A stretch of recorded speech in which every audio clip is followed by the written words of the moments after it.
bagaikan kemarau yang panjang. Ku rindukan turunnya hujan, waktu yang berselang menunggumu pulang, kembali mengulang kenangan. Assalamualaikum warahmatullahi wabarakatuh. Waalaikumsalam warahmatullahi wabarakatuh. Selamat pagi ibu-ibu, apa kabar nih hari ini? Baik. Alhamdulillah ya, kalau baik. Semoga kita semua senantiasa diberi kesehatan oleh Allah Subhanahu wa Ta'ala. Nah, sebelumnya perkenalkan, nama saya Taris Zakia dari jurusan Pendidikan Masyarakat Universitas Siliwangi. Kehadiran saya di sini yaitu akan mengobrol santai atau berbincang-bincang mengenai peran lingkungan, keluarga, dan manajemen emosi dalam meningkatkan kesehatan mental ibu. Nah, sebelum memulai pengantaran hari ini, ibu-ibu boleh dikeluarkan HP-nya terlebih dahulu untuk mengisi pretest. Nah, Baik, kami keluarkan. Nah, sebelumnya ibu-ibu apakah ada kendala dalam mengisi pretest? Bisa meminta bantuan kepada kakak-kakak yang ada di belakang. Oke, kakak. Baik, ibu-ibu apakah sudah mengisinya? Sudah. Ya. Baik, saya lanjutkan kepada pemateriannya. Baik, di sini saya akan menyampaikan mengenai peran lingkungan keluarga dan manajemen emosi dalam meningkatkan kesehatan mental ibu. Nah, ibu-ibu di sini ada yang tahu nggak apa itu manajemen emosi? Tidak. Nah, manajemen emosi adalah kemampuan untuk mengenali, mengatur, dan mengendalikan perasaan diri sendiri serta dapat mengekspresikannya dengan baik. Nah, artinya kita tidak menekan emosi tersebut, tetapi mengatur cara mengekspresikannya supaya tidak merugikan diri sendiri maupun orang lain. Nah, ibu-ibu di sini pernah nggak sih ngerasa marah, sedih, atau anak tuh susah diatur, jadi kita tuh bikin kesel atau tiba-tiba sedih kayak gitu. Nah, semua itu adalah emosi. Nah, manajemen emosi artinya adalah kita mengatur perasaan. Dengan cara manajemen emosi itu bukan berarti kita dilarang sedih, dilarang takut, atau dilarang marah, tapi ada di manajemen emosi itu adalah agar kita bisa mengatur emosi dengan cara yang bijak. Nah, baik, yang selanjutnya adalah jenis-jenis emosi yang umum dirasakan oleh ibu. Yang pertama itu ada marah. Nah, marah ini biasanya muncul karena ibu merasa lelah, anak susah diatur, atau tidak ada bantuan dari keluarga. Nah, yang selanjutnya ada jenis-jenis emosi yang umum dirasakan oleh ibu. Yang pertama itu ada marah. Nah, siapa nih yang di sini yang pernah ngerasa kesel anaknya susah diatur? Ada banyak saya. Nah, kadang marah itu muncul karena kelelahan, tekanan, atau merasa sendirian tanpa adanya bantuan dari orang lain. Nah, cara untuk menghadapi rasa marah tersebut agar tidak meledak-ledak yaitu yang pertama, ibu-ibu sebelum marah itu bisa tarik nafas terlebih dahulu 2-3 kali atau diam sejenak. Nah, lalu selanjutnya jangan memarah. Nah, kalau misalkan anak numpahin susu atau ngeberantakin mainan, nah, ibu-ibu tuh jangan langsung, "Hei, kamu jangan kayak gitu ya," gitu. Tapi bisa diganti dengan kata-kata seperti, "Sayang, jangan kayak gitu ya, ibunya capek ngeberesinnya," kayak gitu. Nah, yang selanjutnya ada sedih. Nah, ibu-ibu di sini pernah nggak sih ngerasa sedih karena tidak bisa menjadi ibu yang baik buat anaknya? Pernah, sering. Nah, rasa sedih itu wajar ya. Salah. Nah, yang kedua itu ada sedih. Nah, ibu-ibu sering ngerasa sedih gak sih karena ngerasa gagal menjadi seorang ibu? Pernah, sering. Nah, rasa sedih ini biasanya muncul karena kecewa, kehilangan, atau merasa gagal menjadi seorang ibu. Nah, rasa cemas ini muncul saat kita tidak merasa aman atau merasa takut yang hal berlebihan yang akan terjadi ke depannya. Cara untuk mengatasi rasa sedih itu yaitu bisa dilakukan dengan cara kalau misalkan ibu-ibu lagi sedih nih, jangan dipendam. Kalau ibu-ibu lagi sedih itu bisa menceritakan kepada keluarga, suami, orang terdekat, tetangga, kerabat ya. Nah, yang selanjutnya itu ada cemas. Nah, ibu-ibu sering khawatir gak sih kayak kenapa sih anak aku tuh telat gitu pertumbuhannya.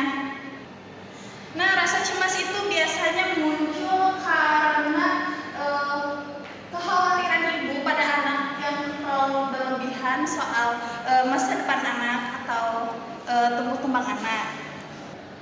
Nah, cara mengatasi rasa cemas itu yaitu bisa fokus pada hal-hal yang sekarang terjadi, hal-hal yang bisa dikendalikan, dan yakin bahwa semua itu bisa dihadapi.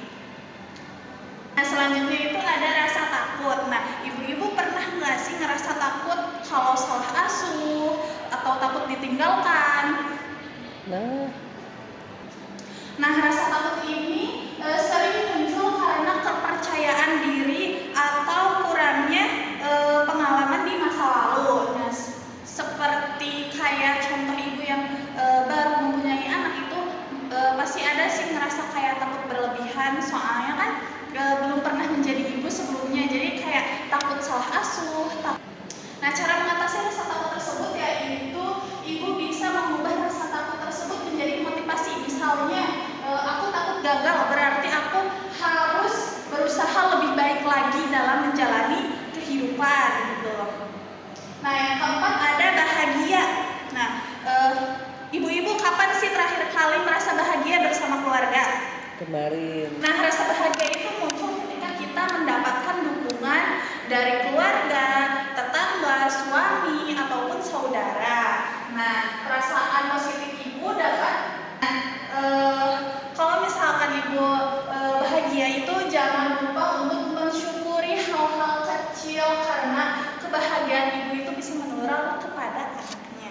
Nah, yang selanjutnya ada hubungan emosi dan kesehatan mental. Nah, di sini ibu-ibu ada yang tahu nggak hubungan emosi sama kesehatan mental itu apa? Kurang tahu. Nah, kesehatan mental itu bukan hanya stres ataupun tidak stres, sedih ataupun tidak sedih, tetapi lebih dalam dari itu. Nah, artinya seseorang bisa dikatakan memiliki kesehatan mental yang baik yaitu ketika seseorang bisa mengenali, menerima, mengelola emosinya dengan cara yang baik dan tepat. Nah, pernah nggak sih ibu-ibu ngerasa emosi itu kadang naik turun tanpa tahu sebabnya? Atau malah sering nahan emosi karena takut dibilang baper?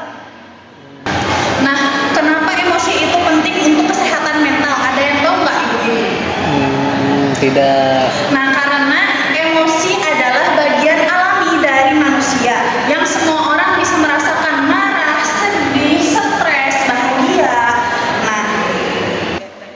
Nah, kalau emosi tidak bisa dikelola dengan baik, maka akan menimbulkan dampak negatif seperti stres berlebihan, mudah tersinggung, dapat menyalahkan diri sendiri, atau bahkan sebaliknya, ibu bisa mengendalikan rasa emosi tersebut. Nah, itu tandanya ibu sedang menjaga kesehatan mental.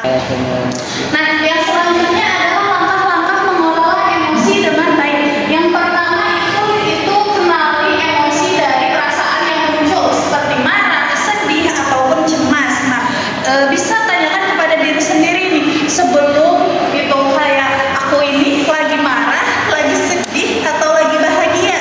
Nah, kesadaran itu penting supaya emosi tidak menguasai diri sendiri. Nah, yang kedua ada terima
kayak gue. Nah, yang kelima itu cari makna dan solusi. Nah, kira-kira apa yang bisa aku lakuin nih sebelum apa sih? Nah, yang kelima itu adalah cari makna dan solusi, ambil pelajaran yang sudah dialami. Nah, Itu tekuna diberi koma anjir, titik koma dari makna dan solusi.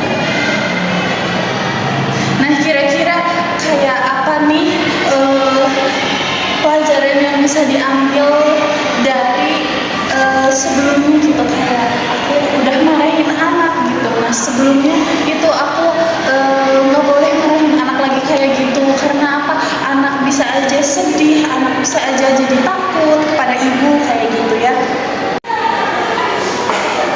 Nah yang kelima itu cari makna dan ambil solusi atau nah yang kelima itu ada cari makna dan solusi, ambil pelajaran yang bisa kita dapat gitu dari sebelum-sebelumnya gitu. Kayak misalkan ya kayak orang tua kita nih salah ngedidik anaknya itu, kayak kalaupun kita salah langsung dimarahin, ataupun kita ada kesalahan langsung dimarah-marahin gitu.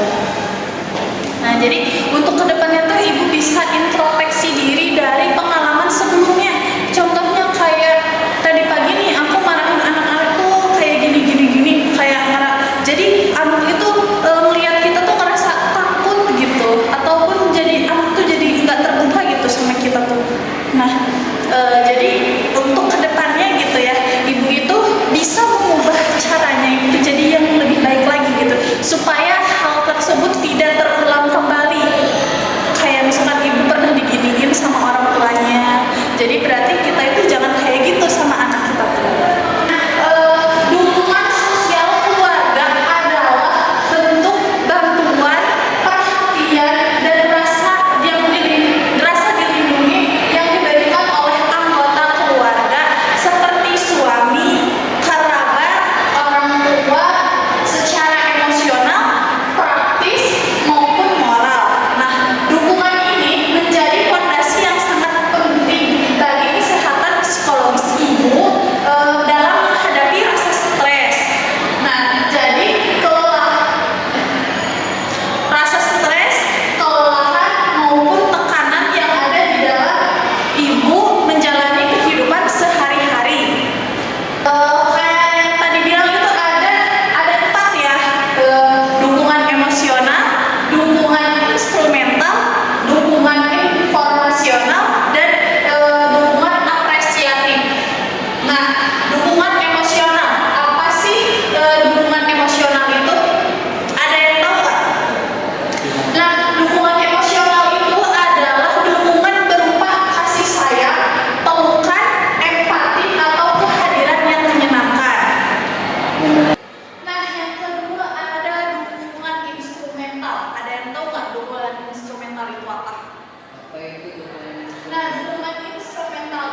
tes dulu. Iya nanti dulu. Ah. Bisa